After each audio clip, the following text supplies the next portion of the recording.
Boa noite a todos. É muito bom estar aqui com vocês hoje. É sempre muito bom recebê-los. É sempre muito bom receber uma pessoa querida que há tempos a gente não via. Então, Verusca, que felicidade de ver você aqui hoje. Nossa leitura, capítulo 9 do Evangelho segundo o Espiritismo, Bem-aventurados os brandos e pacíficos, e traz para a gente o item 10, que fala sobre a cólera. A gente está sempre falando que a nossa leitura, ela cai, né? Ela é pontual e ela cai como uma luva para o nosso contexto. E o item 10, o trecho da nossa leitura, diz assim: o corpo não dá cólera àquele que não a tem, do mesmo modo que não dá os outros vícios. Todas as virtudes e todos os vícios são inerentes ao espírito. A não ser assim, onde estaria o nosso mérito e a nossa responsabilidade? O homem deformado, ele não pode se tornar perfeito, reto, porque o espírito nisso não pode atuar, mas pode modificar o que é do espírito, quando quer, com vontade firme. Não vos mostra a experiência, a vós espíritas, até onde é capaz de ir o poder da vontade, pelas transformações verdadeiramente miraculosas que se operam sob as vossas vistas? Compenetrai-vos, pois, de que o homem não se conserva vicioso, senão porque quer permanecer vicioso. De que aquele que queira corrigir-se, sempre o pode. De outro modo, não existiria para o homem a lei do progresso.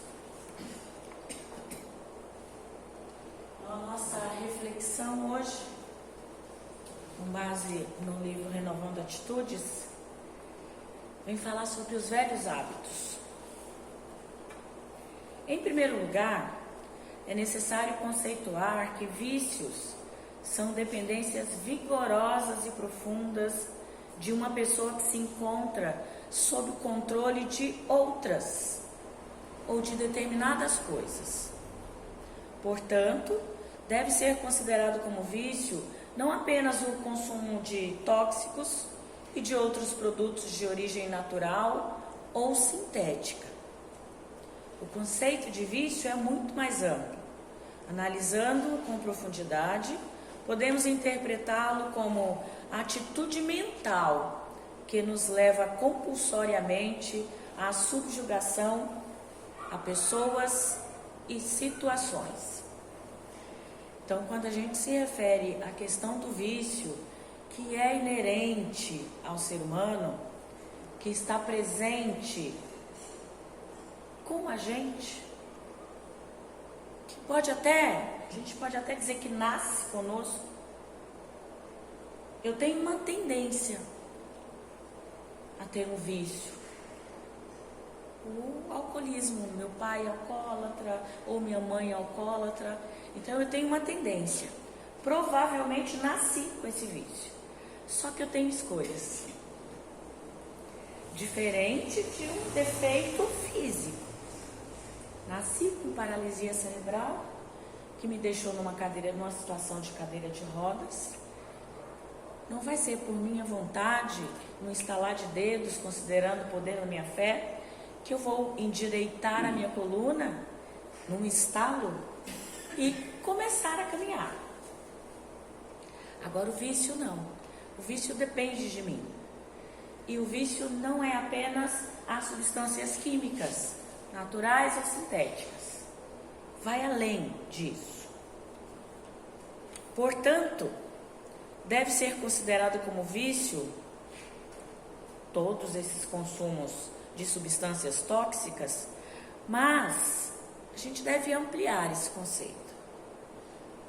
O vício pode ser uma atitude mental que nos leva a determinadas situações de compulsão.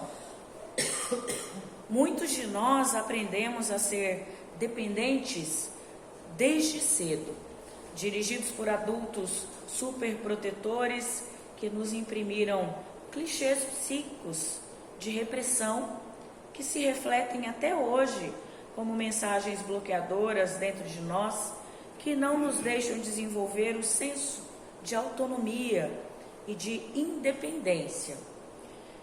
É uma simbiose. Eu costumo sempre citar como exemplo de vício de dependência emocional as mães. Esse adulto que nos super protege e nos faz adultos dependentes emocionalmente delas. E essa ligação de dependência, que não é química, mas é emocional, isso também é nocivo, isso também é vício. Outras trazem enraizadas experiências em que lhes foi negada a possibilidade de exercer a capacidade de seleção de amigos e parceiros afetivos em virtude da intervenção de adultos prepotentes. Essa nociva intervenção torna-os mais tarde indivíduos de caráter oscilantes, indecisos, assustados e inseguros, sempre dependendo do outro. Aquele a quem a gente tem um vício de depender emocionalmente. Outros ainda, por não terem sofrido experiências conflitantes em outras encarnações, em contato com criaturas desequilibradas e em clima de inconstância e desarmonia, são predispostos a renascer hoje com maior identificação com a instabilidade emocional. Nós estamos diante de uma geração de jovens com uma instabilidade emocional enorme, com uma falta de autonomia, de autocontrole, de autoconhecimento. Será que os adultos que estão cuidando, que assumiram a responsabilidade de cuidar dessas crianças, desses adolescentes, e quando eu falo de adolescente, eu estou falando de adolescentes de 30 anos, que são inseguros, indecisos, que aos 30 anos se veem como adolescentes, ainda sem saber o que querem da vida. Dessa forma, entendemos que os fatores que propiciam os vícios e as compulsões ocorrem em ambientes familiares, sociais, desarmônicos, desta ou de outras encarnações, onde deixamos as pressões, os traumas, as coações, os desajustes e conflitos se enraizarem em nossa zona mental e perispiritual, porquanto os vícios não passam de efeitos externos de nossos conflitos internos. E aí a gente vai para os vícios das substâncias tóxicas. Quantas vezes nos tornamos dependentes químicos em função desta instabilidade emocional? Semana passada eu me encontrei numa situação de extrema ansiedade, estresse. Eu estava para receber o resultado de uma biópsia. Aí eu liguei para minha melhor amiga e falei para ela: Lizinha do céu, me ajuda, porque eu preciso ter um alívio nessa minha ansiedade, já que eu fiz a opção por não me tornar dependente química de uma medicação, por exemplo, aí eu me torno dependente emocional de algumas pessoas. E felizmente a gente tem esse apoio, o apoio da casa, que é o apoio espiritual, o apoio da minha família, que é extremamente importante, considerando essa dependência afetiva que eu tenho da mãe ainda hoje, Eu ainda não dou conta de me desligar. É um vínculo muito forte. Dá a impressão que é um cordão umbilical que não foi cortado. E eu costumo falar para ela que ela fez direitinho esse papel de garantir que eu nunca me desligasse dela. E é uma dependência que às vezes, hoje eu lido melhor com isso, mas eu já cheguei a sofrer em função dessa dependência emocional. Até que eu, buscando ajuda espiritual, cheguei à conclusão de que é um amor grande, absurdo, assim, que ultrapassa muitas fronteiras, sim, mas ele não pode me fazer sofrer. Não tanto. Vale ressaltar que nossa sociedade, a rigor, ela é extremamente machista, razão pela qual muitas mulheres foram educadas para aceitar comportamentos dependentes como sendo virtudes femininas, o que as leva a viver dentro de demarcações estreitas do que elas devem ou podem fazer. Nesse caso, a gente se depara com uma situação em que as mulheres, de fato, elas se tornam dependentes quando elas se encaixam obrigatoriamente dentro desse perfil. É o perfil da mulher que nasceu para ser mãe, é o perfil da mulher que nasceu para casar, para ser dona de casa. E aí, quando você foge desse perfil, desse encaixe que é muito estreito e você faz algo diferente, você é apontada. Quando você se desliga dessa dependência, né, social, emocional, psíquica, e você consegue alargar a tua gama de opções na vida, você paga um preço alto por isso. Só que tua consciência está tranquila, porque você sabe, não apenas as mulheres, mas todas as pessoas, a gente é muito mais do que esse invólucro material, né? E a gente é muito mais do que as regras sociais. Quando a gente fala de família, por exemplo, e de irmãos, quando Jesus apontou para um dos seus discípulos, Maria, sua mãe, como a mãe dele, ele, em suas palavras, em seu evangelho, ele deixa muito claro que nós somos uma família universal. Que as nossas relações, elas não se limitam àquele formato estreito do pai, da mãe, com laços sanguíneos, que todos nós temos essa relação de irmandade, mas é de uma maneira muito mais ampla. Existem pessoas que a gente nem sonhava há alguns anos em conhecer e a gente sente esse afeto, a gente sente esse amor de alguém muito próximo a você. Eu estava comentando com a André esses dias o quanto eu tenho uma relação afetiva com ela. E a gente se conheceu aqui. E nós não temos uma relação social, nós não somos amigas lá fora. Nossas famílias não têm contato.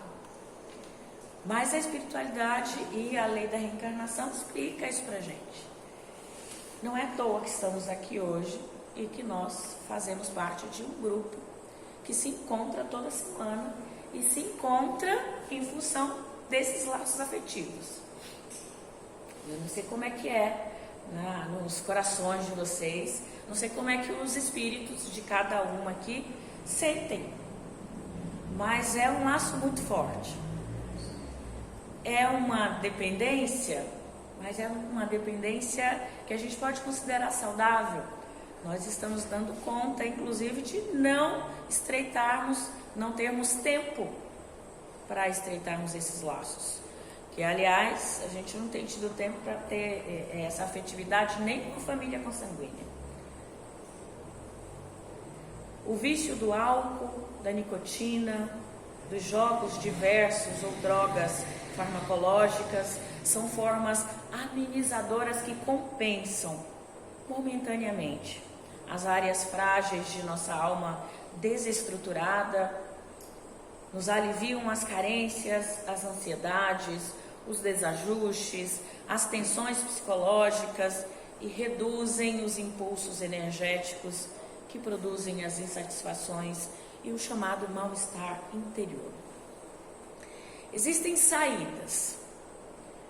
A terapia de grupo, que é a que nós fazemos toda terça-feira aqui, da qual eu faço parte, não abro mão. Eu posso estar péssimo, eu posso ter tido um dia horroroso, posso estar tensa, preocupada, e eu venho para aqui e deixo aqui tudo aquilo que está me fazendo mal. Eu poderia estar usando um ansiolítico, um antidepressivo, né, para segurar a minha onda na ansiedade, minha inquietação, meu pensamento acelerado.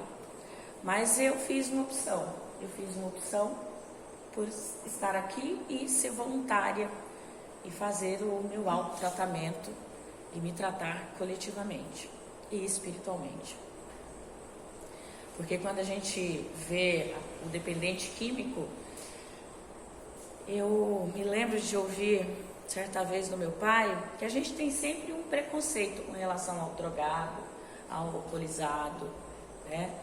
E certa feita ele falou pra gente em casa que a pessoa bêbada ou a pessoa drogada não necessariamente é uma má pessoa. É uma pessoa com problemas, com conflitos e que não está dando conta sozinho, está tentando fugir de uma dor que não para, de um problema que não se resolve. Naquela época ele não falou da questão da saúde, que era uma doença. Então, nosso olhar para com as pessoas e seus vícios químicos deve ser esse olhar de amor, do não julgamento. Às vezes a gente encontra uma pessoa em situação de rua, um morador em situação de rua, e a gente não sabe qual é a história daquela pessoa. Onde começou aquele vício, do porquê daquele vício. E talvez tenha sido a única saída que tenha encontrado naquele momento.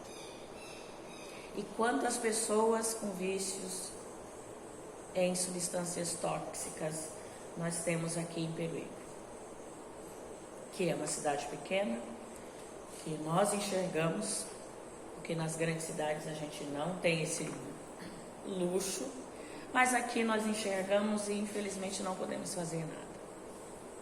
O poder público infelizmente não dá conta e particularmente também não podemos. Pode parecer que as opções vício-dependência disfarçam ou abrandam a pressão torturante, porém o desconforto permanece imutável. Então é um paliativo. A droga, a dependência química é um paliativo. A gente sabe que a dor, ela volta. Existem pessoas que precisam da morfina, que é uma droga farmacológica potente, porque tem uma dor insuportável, só que dali a algumas horas a dor está de volta. A mesma coisa é a fuga do álcool, das drogas ilegais, farmacológicas. Por um momento traz o alívio. Por isso que a gente tem, na verdade, ao invés de tratar a dor de cabeça, descobrir de onde que ela está vindo. Às vezes é um maltrato no meu fígado. Eu estou tomando remédio para dor de cabeça, mas eu estou esquecendo que aquela comida gordurosa que eu adoro, ela está destruindo o meu fígado, que está reclamando para mim em forma de dor de cabeça. Então, o paliativo, gente, pode ser aquilo que a gente tem em mão inicialmente. Mas o que nós temos que fazer é buscar uma alternativa que não seja viciosa, porque o vício é inerente da nossa condição humana, mas eu tenho uma opção de escolha. Pode parecer que essas opções de vício e dependência, elas possam estar tirando o problema, mas elas só abrandam. O álcool e a droga são sedativos e analgésicos, mas por acarretarem gravíssimas consequências, são denominados vícios autodestrutivos, assim como a comida, que é uma dependência considerada de início boba, um vício neutro, só que depois ela se transforma numa opção de fuga, né? É o comer por compulsão, ela é negativa e profundamente desorganizadora do nosso corpo físico e psíquico. Não sei se já prestaram atenção, se isso acontece de maneira clara na vida de cada uma aqui. Quantas vezes a gente foge de um problema, de um conflito em família, na vida, no trabalho, comendo exageradamente, bebendo exageradamente, tomando 2 litros de refrigerante, comendo uma caixa de bombons de chocolate. E aí depois tudo está de volta e a gente ainda se sente culpado. Há manias ou vícios comportamentais tão graves e sérios que nos levam a ser tratados e considerados como pessoas de difícil convivência, isto é, inconvenientes. Agora nós temos o vício da tecnologia, o vício do celular. Gente, o que é isso? O Sérgio falando do celular e a gente consegue perceber que não é um vício só de crianças e adolescentes. Se vocês pararem para pensar, nós adultos conscientes, formadores de opinião, pessoas com grau de esclarecimento, de formação, de escolaridade, viciado no celular, na internet, gente. Precisamos assumir o controle. Lembro que comecei tirando o som do celular, porque eu fazia, o meu corpo, o meu cérebro fazia questão de acordar várias vezes à noite para ir ao banheiro e todas essas vezes eu olhar se tinha mensagem. O barulhinho da notificação conseguia me tirar do sono mais profundo. Que medo de ficar sem internet, gente. Que pavor de ficar sem celular. Só que aí, quem controla quem? E aí nessa hora a gente tem que ter essa consciência. A pessoa que está na casa do caminho, eu nem trago. Porque vou sim. Quando o pensamento quiser se desviar, né, meu nível de concentração ele não é um nível de concentração bom. Eu tenho dificuldade no foco. Eu preciso fechar os olhos, por exemplo, para me conectar com Deus, para pensar em Jesus, porque se eu tiver de olhos abertos, eu vou visualizar alguma coisa que vai me desviar a atenção. Então, se eu já sei que eu sou esse tipo de pessoa, eu costumo dizer que ficava pensando, se eu desligar esse celular e alguém que eu amo precisar de mim, enfim, a gente não consegue fazer nada em determinadas situações. Hoje